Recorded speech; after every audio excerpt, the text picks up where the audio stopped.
ಸಬಲೀಕರಣ, unity, leadership and empowerment, ಅದರಲ್ಲೂ ಮುಖ್ಯವಾಗಿ ಮಹಿಳಾ ಸಬಲೀಕರಣ. ಅಧ್ಯಕ್ಷರು ಮತ್ತು ಪದಾಧಿಕಾರಿಗಳು ಟ್ರಸ್ಟ್ ನ ಉದ್ದೇಶ ಗಿಡ ನೆಡುವಂಥದ್ದು ಮತ್ತೆ ಹಾಸ್ಟೆಲ್ಗಳಿಗೆ ಮಕ್ಕಳುಗಳಿಗೆ ಸಹಾಯ ಮಾಡುವಂಥದ್ದು ಸೇರಿ ಎಲ್ರಿಗೂ ಸ್ವಾಗತವನ್ನು ಕೊಡ್ತೇನೆ.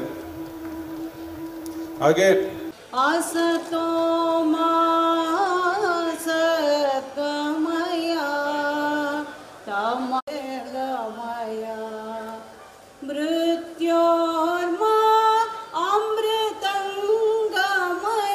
ಪ್ರೆಸಿಡೆಂಟ್ ಆಫ್ ಐ ಲೈಫ್ ಅವ್ರಿಗೂ ಕೂಡ ವೇದಿಕೆಗೆ ಗೌರವ ಪೂರ್ವಕವಾದಂತಹ ಸ್ವಾಗತವನ್ನ ಬಯಸ್ತಾ ಇದ್ದೀವಿ.